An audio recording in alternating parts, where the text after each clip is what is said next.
तो अगर किसी को भारत में किसी राज्य की विधानसभा का सदस्य मतलब एमएलए बनना हो तो असल में क्या शर्तें हैं? क्या ये सिर्फ भारत का नागरिक होना और एक खास उम्र पार करना है, या इसमें और भी कुछ है? ये सवाल अक्सर मन में आता है ना, खासकर जब चुनाव वगैरह होते हैं। आज हम इसी गुत्थी को थोड़ा सुलझाने की कोशिश करेंगे। हमारे पास जो जानकारी है वो फोकस करती है भारतीय संविधान के अनुच्छेद 173 पर। यही वो आर्टिकल है जो बताता है कि एमएलए बनने के लिए कम से कम क्या चाहिए। तो आज का हमारा मिशन है इन योग्यताओं को ठीक से समझना, ना सिर्फ ये जानना कि नियम क्या है, बल्कि ये भी कि असल में ये काम कैसे करते हैं। चलिए इसको खोलकर देखते हैं। पहली नजर में देखें तो अनुच्छेद 173 काफी सीधा साधा लगता है। इसमें मोटी मोटी 3 बातें हैं। पहला, वो व्यक्ति भारत का नागरिक हो, ठीक है। दूसरा, उसकी उम्र कम से कम 25 साल हो। और तीसरा, उसके पास वो दूसरी क्वालिफिकेशंस हों जो पार्लियामेंट ने कानून बनाकर तय की हों। अब ये जो तीसरी वाली बात है ना, दूसरी क्वालिफिकेशंस, यहीं पर मामला थोड़ा क्या कहते हैं पेचीदा और दिलचस्प हो जाता है। चलिए पहले इन 3 मेन शर्तों को साफ साफ देख लेते हैं जो अनुच्छेद 173 में लिखी हैं। कोई एमएलए बन सकता है अगर वो ए भारत का नागरिक हो, मतलब कोई फॉरेनर नहीं बन सकता जाहिर है। बी उसकी उम्र कम से कम 25 साल हो, दिलचस्प है कि लोकसभा के लिए भी यही मिनिमम एज है। और सी उसके पास वो दूसरी अर्हताएं हों जो संसद ने किसी कानून के तहत तय की हों। तो अगर इसे एक सिंपल इक्वेशन में देखें तो इंडियन सिटीजनशिप प्लस कम से कम 25 साल उम्र प्लस पार्लियामेंट के कानून वाली शर्तें इक्वल टू एमएलए बनने की मिनिमम लीगल क्वालिफिकेशन। ये तो हुआ बेसिक ढांचा, लेकिन असली कहानी शुरू होती है इस तीसरी शर्त से, है ना? बिल्कुल सही कहा। ये जो क्लॉज है, अन्य योग्यताएं, ये असल में दिखाता है कि संविधान बनाने वाले कितने दूर की सोचते थे। उन्होंने बेसिक प्रिंसिपल्स तो संविधान में डाल दिए, लेकिन आगे की जरूरतों के हिसाब से नियम बनाने का अधिकार पार्लियामेंट को दे दिया। और जैसा आपने कहा, यहीं से कहानी आगे बढ़ती है। हमारे स्रोत बताते हैं कि ये क्लॉज इशारा करता है एक बहुत ही महत्वपूर्ण कानून की तरफ, जनप्रतिनिधित्व अधिनियम 1951, representation of the people's act 1951, जिसे हम शॉर्ट में आरपीए 1951 कहते हैं। हाँ, तो इसी आरपीए 1951 के अंदर पार्लियामेंट ने कई और शर्तें जोड़ी हैं। ये शर्तें या तो जरूरी हैं या फिर अयोग्यता मतलब डिस्क्वालिफिकेशन का कारण बन सकती हैं। इनमें कुछ खास बातें हैं। पहली, उम्मीदवार को उस राज्य के किसी ना किसी विधानसभा क्षेत्र का रजिस्टर्ड वोटर होना जरूरी है। मतलब आप यूपी के वोटर होकर महाराष्ट्र से एमएलए नहीं बन सकते। अच्छा, उसी राज्य का वोटर होना जरूरी है, ठीक है। हाँ, दूसरी बात, अगर कोई सीट एससी या एसटी के लिए रिजर्व्ड है तो उस सीट से लड़ने वाले कैंडिडेट को भी उसी वर्ग का होना चाहिए। ये सोशल जस्टिस के लिए है। और एक बहुत ही जरूरी पॉइंट है, क्रिमिनल बैकग्राउंड से जुड़ा हुआ। आरपीए की धारा 8 के मुताबिक अगर किसी को कुछ खास अपराधों में दोषी पाया जाता है और उसे कम से कम 2 साल की सजा होती है, ओह, कम से कम 2 साल? डिस्क्वालीफाइड हो जाता है। ध्यान देने वाली बात यह है कि सिर्फ केस चलना काफी नहीं है, सजा मिलना जरूरी है, कन्विक्शन होना चाहिए। और यहीं पर ट्रांसपेरेंसी वाली बात भी आती है। इसी आरपीए 1951 के तहत हर कैंडिडेट को नॉमिनेशन के टाइम एक शपथ पत्र मतलब एफिडेविट देना होता है। ये बस फॉर्मेलिटी नहीं है, इसमें कैंडिडेट को अपनी प्रॉपर्टी, देनदारियां, अपनी एजुकेशन क्वालिफिकेशन, भले ही कोई मिनिमम रिक्वायरमेंट ना हो, और सबसे जरूरी अपने ऊपर चल रहे पेंडिंग क्रिमिनल केसेस की पूरी जानकारी देनी होती है, चाहे वो किसी भी स्टेज पर हो। मकसद ये है कि वोटर्स को पता हो कि उनका उम्मीदवार कौन है। ये वाकई दिलचस्प है। संविधान सभा में भी उस पर काफी बहस हुई होगी, है ना?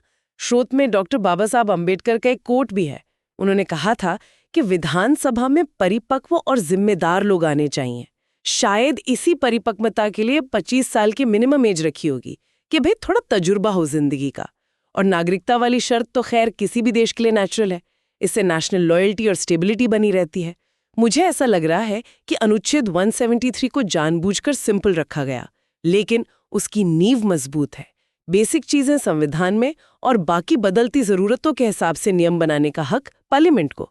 क्या ये फ्लेक्सिबिलिटी जरूरी थी? बहुत ज्यादा जरूरी थी। आप सोचिए 1950 के हालात आज से कितने अलग थे। समाज, राजनीति, चुनौतियां सब अलग थीं। अगर सारी की सारी क्वालिफिकेशन संविधान में ही एकदम पत्थर की लकीर की तरह लिख दी जाती तो क्या होता? जैसे जैसे समय बदलता, मान लीजिए चुनावी गड़बड़ियों के नए तरीके आते या ट्रांसपेरेंसी की मांग बढ़ती, तो हर बार संविधान बदलना पड़ता, और वो एक मुश्किल प्रोसेस है। तो पार्लियामेंट को कानून के जरिए अन्य योग्यताएं जोड़ने का अधिकार देकर संविधान बनाने वालों ने भविष्य के लिए रास्ता खुला रखा। इसीलिए आरपीए 1951 जैसे कानून टाइम टाइम पर बदले भी गए हैं और कोर्ट्स ने भी अपनी व्याख्याओं से इन क्वालिफिकेशंस को और साफ किया है। ये एक तरह से इवॉल्विंग सिस्टम है। तो ये नियम आज असल में कैसे काम करते हैं? क्या हमारे पास स्रोतों में हाल के कुछ उदाहरण हैं जो दिखाते हों कि ये कानूनी शर्तें ज़मीनी हकीकत में क्या मायने रखती हैं? हाँ, स्रोत कुछ अच्छे उदाहरण देते हैं जिनसे पता चलता है कि ये सिस्टम कैसे काम करता है और कभी-कभी इसकी सीमाएं क्या हैं। जैसे उत्तर प्रदेश का जिक्र है। वहाँ हाल की चुनावों के बाद एक एनालिसिस में पाया गया कि करीब 40% चुने हुए एमएलएज के खिलाफ क्रिमिनल केस दर्ज थे। अब सुनने में ये आंकड़ा बड़ा लगता है। 40%? ये तो काफ़ी ज़्यादा है। हाँ, काफी ज्यादा।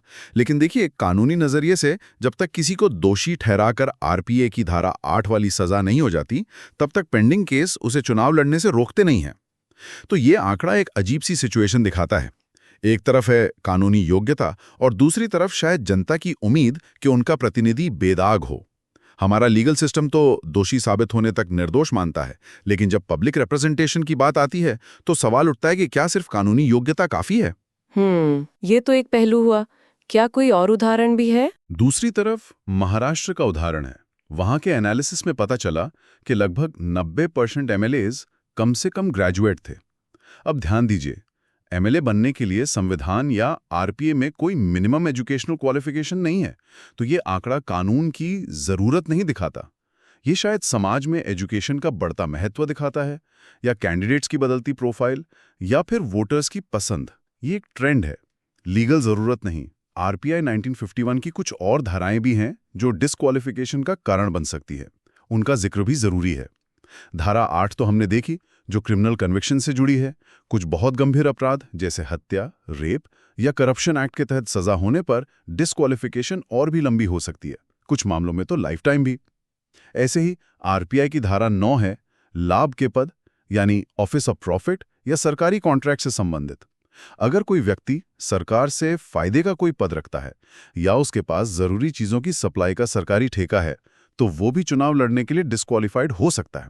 इसका मकसद है कॉन्फ्लिक्ट ऑफ इंटरेस्ट को रोकना, कि कोई अपनी पावर का इस्तेमाल पर्सनल फायदे के लिए न करे। और आपने न्यायपालिका मतलब जुडिशरी की भूमिका का जिक्र किया था।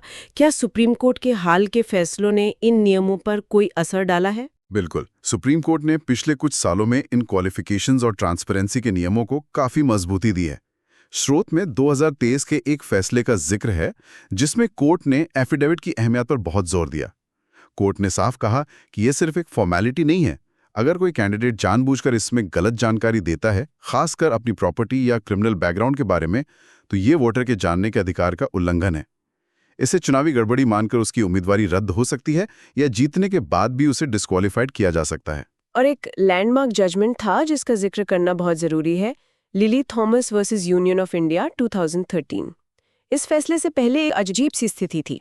अगर किसी मौजूदा एमएलए या एमपी को निचली अदालत से 2 साल या उससे ज्यादा की सजा हो जाती थी, तो वो आरपीए के एक पुराने प्रावधान धारा 8(4) का इस्तेमाल करके अपील फाइल करने के नाम पर अपनी सीट बचाए रख सकता था, जब तक कि ऊपरी अदालत से फाइनल फैसला ना आ जाए। इसमें सालों लग जाते थे। अच्छा, तो मतलब सजा होने के बाद भी वो पद पर बने रह सकते थे? हाँ, अपील पेंडिंग रहने तक। लेकिन लिली थॉमस केस में सुप्रीम कोर्ट ने आरपीए की इस धारा 8(4) को ही असंवैधानिक कह दिया। कोर्ट ने कहा कि जिस दिन सजा सुनाई गई उसी दिन से डिस्क्वालिफिकेशन लागू हो जाएगी, चाहे अपील कहीं भी पेंडिंग हो। इस फैसले ने एक झटके में कानून का डर पैदा किया। सजायाफ्ता नेताओं को तुरंत पद छोड़ना पड़ा। पहले सजा के बाद भी नेता सालों तक अपील के सहारे कुर्सी पर बैठे रहते थे, अब ऐसा नहीं होता। इसने सिस्टम की एक बहुत बड़ी कमी को दूर किया। अखिलेश यादव का उदाहरण भी दिया गया है, जो यूपी में एमएलए है। इसे एक केस स्टडी की तरह देखें तो क्या वो भारत के नागरिक हैं? हाँ। क्या उनकी उम्र 25 साल से ज्यादा है? हाँ। क्या उनका नाम राज्य की वोटर लिस्ट में है? आरपीए की शर्त। हाँ। क्या उन्होंने एफिडेविट जमा किया? हाँ, जिसमें उन्होंने अपनी संपत्ति 200 करोड़ से ज्यादा बताई गई और बाकी डिटेल्स दी। तो उन्होंने अनुच्छेद 173 और आरपीए 1951 की सारी कानूनी जरूरतें पूरी की। ये उदाहरण दिखाता है कि प्रोसेस कागजों पर कैसे काम करता है। लेकिन क्या ये पूरी कहानी है? ये तो सिर्फ लीगल फ्रेमवर्क है। इसका मतलब क्या निकलता है? अगर संक्षेप में कहें तो अनुच्छेद 173 बेसिक दरवाजा खोलता है नागरिकता और 25 साल की उम्र। ये पहली सीढ़ी है। फिर आरपीए जैसे कानून और कोर्ट के फैसले आते हैं जो और ज़्यादा फिल्टर लगाते हैं। वोटर होना, गंभीर क्रिमिनल सज़ा न होना, ऑफिस ऑफ प्रॉफिट पर न होना और अपनी संपत्ति व केसेस का खुलासा करना। तो सवाल ये है कि क्या ये फिल्टर सिस्टम काफ़ी मजबूत है? क्या ये उन परिपक्व और जिम्मेदार लोगों को लाता है जिनकी बात डॉक्टर अंबेडकर कर रहे थे? ये बहुत बड़ा और अहम सवाल है। जैसा हमने डिस्कस किया, ये सारी क्वालिफिकेशंस मिनिमम लीगल स्टैंडर्ड हैं। मिनिमम। ये किसी कैंडिडेट की नैतिकता, उसकी शासन करने की काबिलियत, ईमानदारी या जनता के प्रति कमिटमेंट का पैमाना नहीं है। वो उत्तर प्रदेश वाला 40% का आंकड़ा यही दिखाता है कि कानूनी तौर पर योग्य होने और जनता की नज़र में एक आइडियल प्रतिनिधि होने में शायद फासला हो सकता है। ये समझना उन सभी के लिए ज़रूरी है जो हमारी डेमोक्रेटिक और गवर्नेंस सिस्टम में इंटरेस्ट रखते हैं। ये कानून असल में एक बहुत नाजुक बैलेंस बनाने की कोशिश करते हैं। एक तरफ है डेमोक्रेटिक एक्सेस का प्रिंसिपल कि ज़्यादा से ज़्यादा लोग, समाज के हर तबके के लोग चुनाव लड़ सकें। इसलिए शायद मिनिमम क्वालिफिकेशंस कम रखी गई हैं, जैसे कोई कंपल्सरी एजुकेशन नहीं। अगर बहुत हार्ड शर्तें रख दी जाती तो शायद कई ज़मीनी और आम बैकग्राउंड के लोग चुनाव लड़ ही नहीं पाते। दूसरी तरफ है गवर्नेंस की क्वालिटी और इंटेग्रिटी को बनाए रखने की जरूरत। इसके लिए आरपीए के प्रोविजंस, जैसे क्रिमिनल बैकग्राउंड पर रोक, ऑफिस ऑफ प्रॉफिट से डिस्क्वालिफिकेशन और सुप्रीम कोर्ट के फैसले जैसे एफिडेविट की अनिवार्यता, तत्काल डिस्क्वालिफिकेशन काम करते हैं। ये फिल्टर की तरह हैं ताकि सिस्टम में कुछ हद तक सफाई बनी रहे। लेकिन ये बैलेंस हमेशा डिबेट का मुद्दा रहता है। क्या हमने सही बैलेंस साधा है? क्या फिल्टर और कड़े होने चाहिए या और लचीले?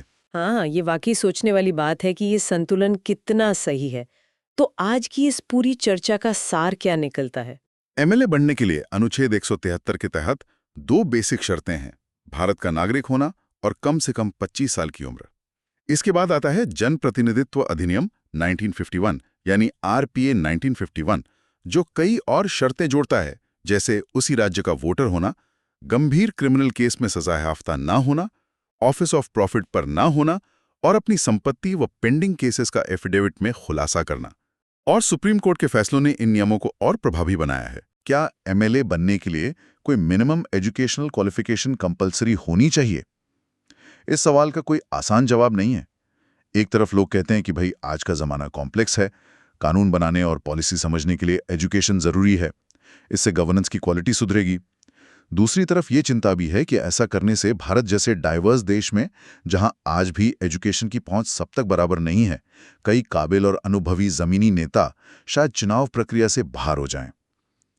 ये फिर वही सवाल खड़ा करता है, लीगल क्वालिफिकेशन वर्सेस असल काबिलियत। क्या मिनिमम कानूनी शर्तें काफ़ी हैं या हमें कैंडिडेट्स की दूसरी क्षमताओं और बैकग्राउंड पर भी ध्यान देना चाहिए? ये एक ऐसा मुद्दा है जिस पर विचार करना जरूरी है। ये निश्चित रूप से एक सोचने वाला सवाल है। स्रोत सामग्री में ये भी संकेत दिया गया है कि इस सीरीज में अगला टॉपिक अनुच्छेद 174 हो सकता है, जो राज्य विधानसभाओं के सेशन बुलाने, सत्रावसान करने और उन्हें भंग करने से जुड़ा है। तो जो लोग भारत के कॉन्स्टिट्यूशनल सिस्टम की इस यात्रा में और आगे बढ़ना चाहते हैं, उनके लिए आगे भी जानने को बहुत कुछ है। खैर, आज के लिए इतना ही। उम्मीद है ये जानकारी उपयोगी रही होगी। अगली बार फिर मिलेंगे।